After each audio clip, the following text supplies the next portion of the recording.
अरे हमारे तो मक्खी मच्छर तक में हाथ से भाई साहब। वो एक मक्खी की मच्छर से शादी हो गई, मक्खी की मच्छर से शादी हुई। शादी के अगले दिन ही मक्खी जोर जोर से रोई। सहेली ने पूछा बहन क्या हुआ? बोली कुछ नहीं, रात को गलती तक गुड नाइट जला दी, तेरा जीजा मर गया। ये हमारे कलकल जी हैं, बहुत बढ़िया है। देखो मैं बता दूं, जोश तो होता ही है सर। आज से 7 साल पहले की बात बता रहा हूं। कलकल जी और एक चीनी आदमी और एक पाकिस्तानी और हम कॉफी पी रहे थे। मैं दूर बैठा हुआ था, ये तीनों की मीटिंग चल रही थी कोई देश के बारे में। जैसे चीनी व्यक्ति ने कॉफी खत्म करी, हवा में कप उड़ा दिया, ठा ठा। जिस कप में एक बार कॉफी पी लेते हैं दोबारा नहीं पीते, हम चीनी हैं। पाकिस्तान वाले ने जैसी कॉफी खत्म करी, कुर्सी उठाई जिस पे पी रहा था, 2 ठा ठा। जिस कुर्सी पर बैठकर एक बार कॉफी पी लेते हैं दोबारा नहीं। कलकल जी ने देखा हिंदुस्तान की इज्जत का सवाल है। जैसी कॉफी खत्म करी, एक पाकिस्तानी के ठा, एक चीनी के ठा। जिस आदमी के साथ एक बार कॉफी पी लेते हैं, उस जब से मैं आया हूं 1 घंटे से पीछे लग रहे हैं, अनिल कॉफी पी ले। मैं भाई साहब इनके साथ कॉफी नहीं पी सकता कभी, और आपको भी बता रहा हूं जिंदगी में कॉफी मत पी लेना।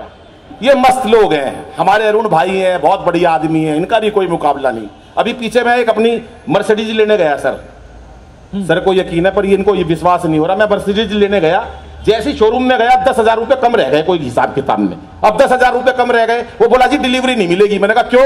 बोले भाई 10,000 रुपए कम है। अरे मैंने कहा सारे पैसे दीजिए, 10,000 में क्या फर्क पड़ रहा है? बोले नहीं जी पूरे पेमेंट दो। मैंने कहा अभी आता हूं मैं। बाहर गया, अरुण भाई मिले। मैंने कहा अरुण भाई? बोले हाँ। मैंने कहा यार 10,000 रुपए देना, एक मर्सिडीज लानी है। बोला ले 20,000 ले जाए, एक मेरी भी ले आइए। मस्त है अरुण भाई। और हमारे हरियाणा की तो कोई मुकाबला नहीं है। वो एक बच्चे का रिजल्ट आया, पिताजी ने पूछा, बोला बेटा तेरा रिजल्ट आया था क्या हुआ? बोला वो सरपंच का छोरा फेल हो गया।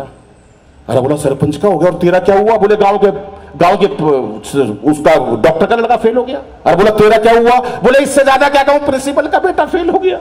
अरे बोला अपनी बता। बोला फिर तू कौन सा प्रधानमंत्री लाग रहा है? तेरा भी हाथ क्या तो निमट लिया। अब एक क्षण सुनाता हूं दोस्तों, और आपकी प्रतिक्रिया और आपकी तालियां चाहता हूं।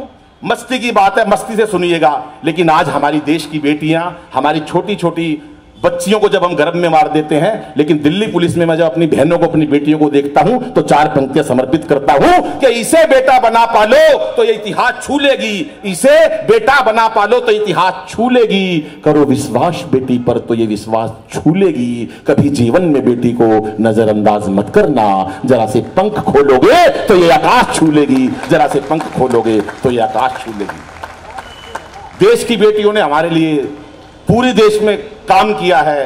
हमारे मंच पर भी हम 6 कवि हैं और एक बेटी बैठी है या शंभू भाई बहुत मस्त हैं। और हम आपस में एक दूसरे से कुछ ना कुछ मस्करी छेड़खानी करते रहते हैं साहब, तभी कुछ ना कुछ हादसा पैदा होता है। दिल्ली पुलिस को प्रणाम करता हूं, क्योंकि दिल्ली पुलिस ने जो काम किया है पूरी दिल्ली में क्या पूरे देश में मैं नमन करता हूं। बॉम्बे में कार्यक्रम होता है, आपने देखा होगा टीवी में, बड़े बड़े कलाकार करते हैं।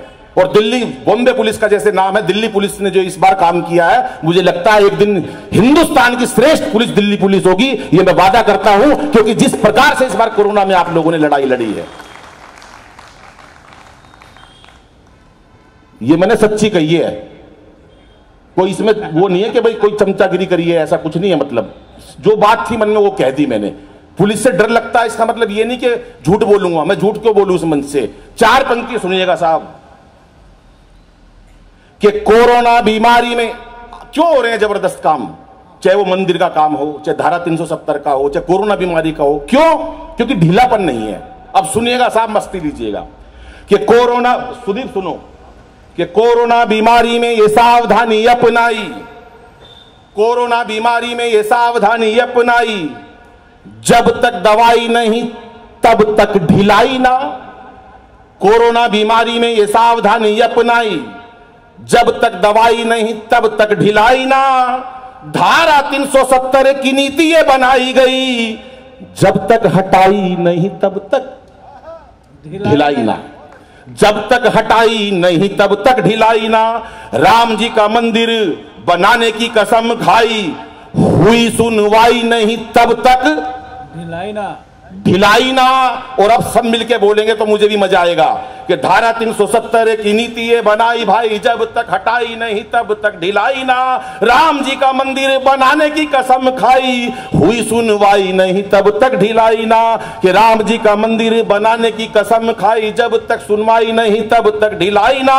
और पाक हो या चीन जरा खींच के लेना मोदी जी, जब तक ठुकाई नहीं तब तक ढिलाई ना। तालियां कम बजी हैं साहब। तब तक ढिलाई ना, जब तक ठुकाई नहीं तब तक ढुलाई ना।